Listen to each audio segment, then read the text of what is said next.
gun talk of the day.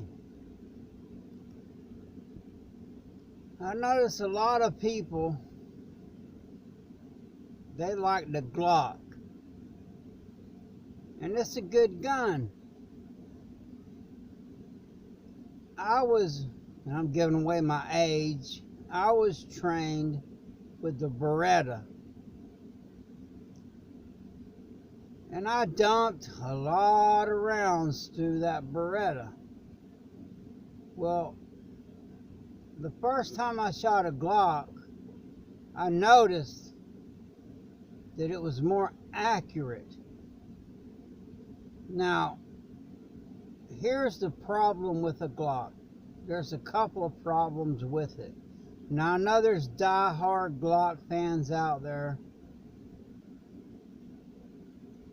but you probably don't have the experience that I have.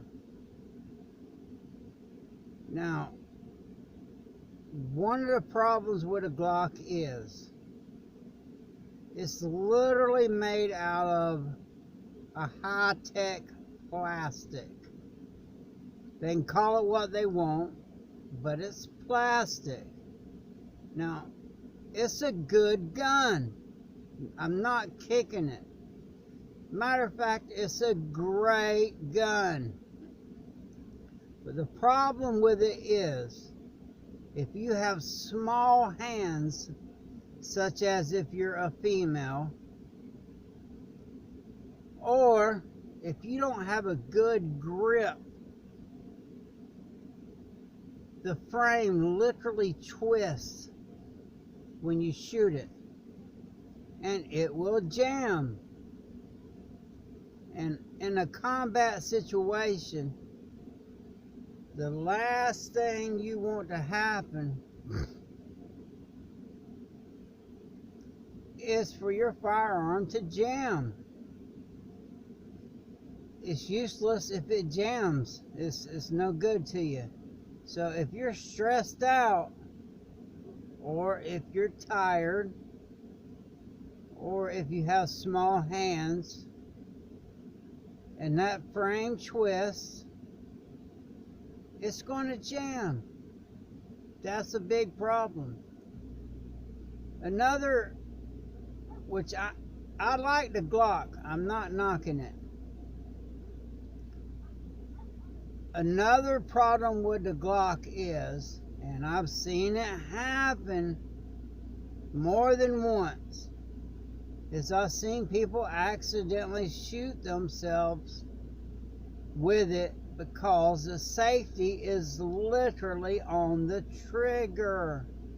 So if you don't have good trigger discipline, or the moment you put your finger on that trigger, you have disengaged the safety, and you're liable to shoot yourself, or it's liable to accidentally go off.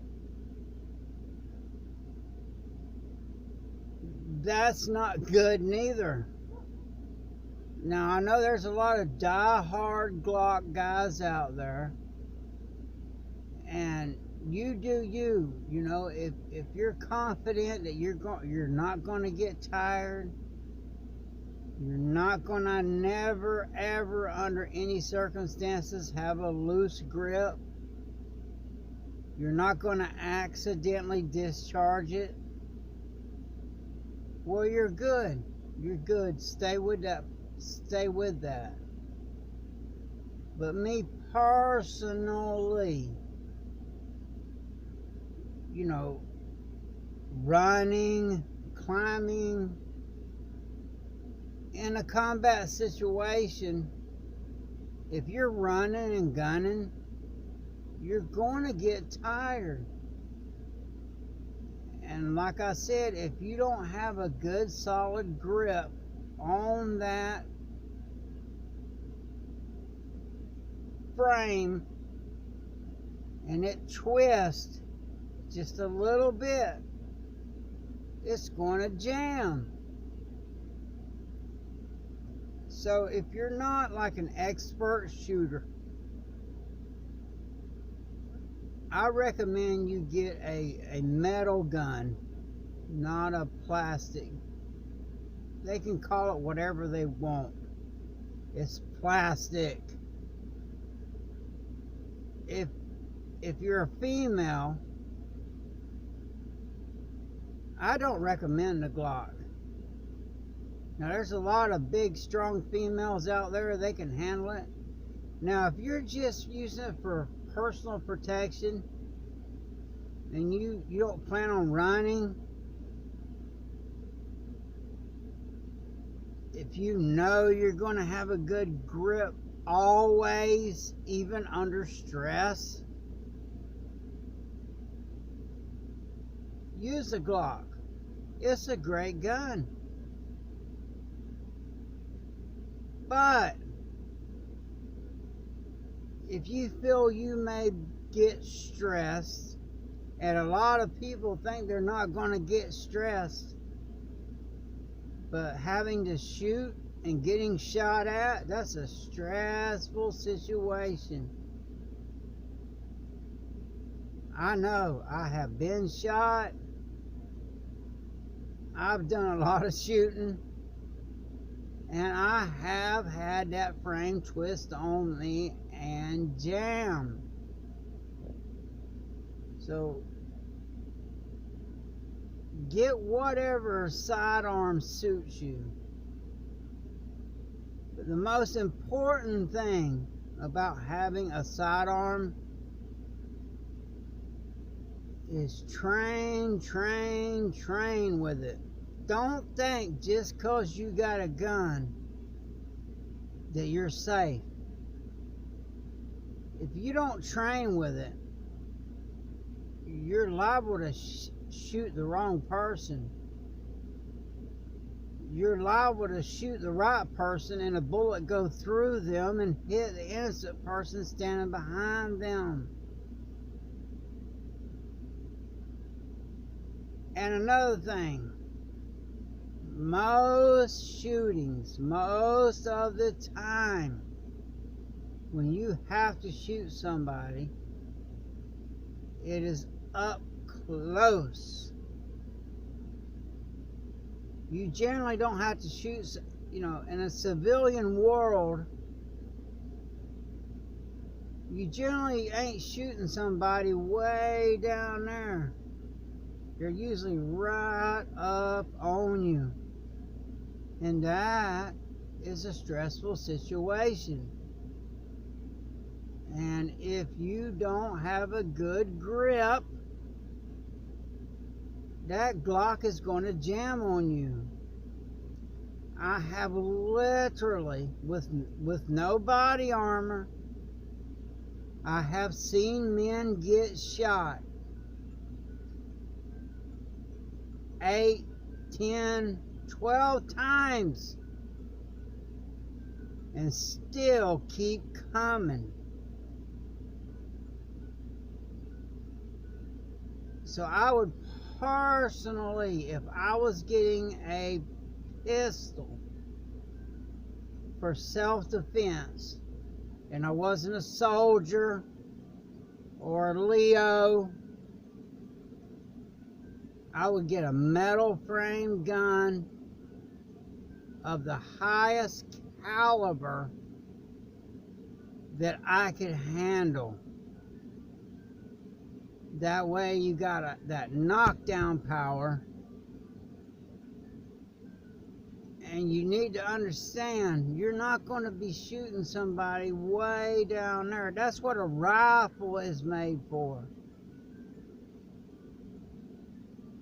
Up close, like most Leos, they have to shoot somebody within 7 feet. 7 feet, that's pretty close. And that is very stressful. It's unless you're a psychopath, where it doesn't stress you out. So as a civilian, or even a Leo, personally, if I was a Leo, I would use a SIG. that's my personal choice. And I'm not a Leo, but it's a metal gun. I would use a SIG.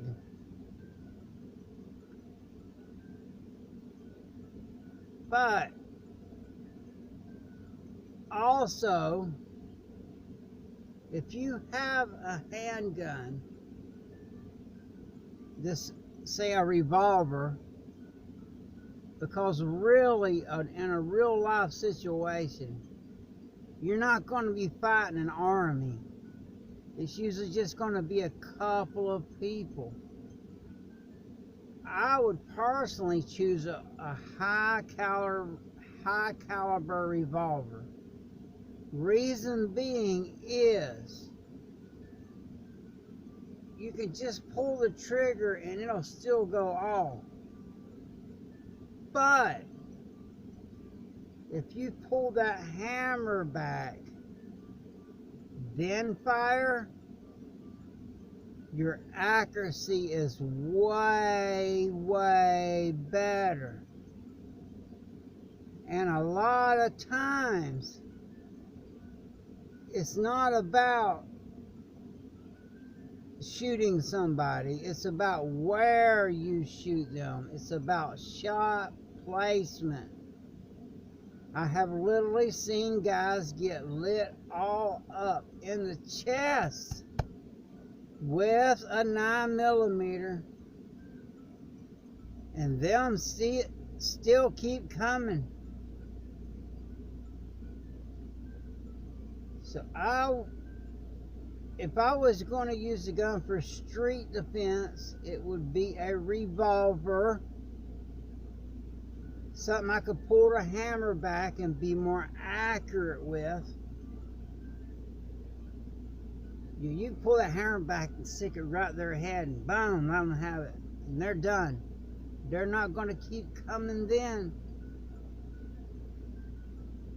I just thought I would put this information out there. There's a lot of people that have a lot of misconceptions about firearms because they have not been in a situation where they have had to use it. And I'm sure, leave in the comments below, I'm sticking with my Glock, bro, whatever. Or I reckon, in the comments, that's where you can do your debating. But for me personally, if I was to have my wife carry a gun, it would be the most highest caliber that I'm comfortable with her shooting. I know the recoil isn't too much, but yet has enough knockdown power, and I would put hollow points in it. Couple reasons. That hollow point will mushroom out, has more knockdown power, and it tends to stop at the target instead of going through the target and hitting some kid standing behind them. Because it does not matter what situation you're in. And I know I get a lot of hate. Oh, well, what happens? Well, you can say what happens. If you shoot a bad guy and that bullet goes through and hits my family member, you're right. What happens is going to happen, and I am going to get your ass. You are responsible for anything you send downrange. But that's the gun talk of the day. It's the All-American Prepper. Stay strapped, stay ready, stay dangerous, and have a blessed day.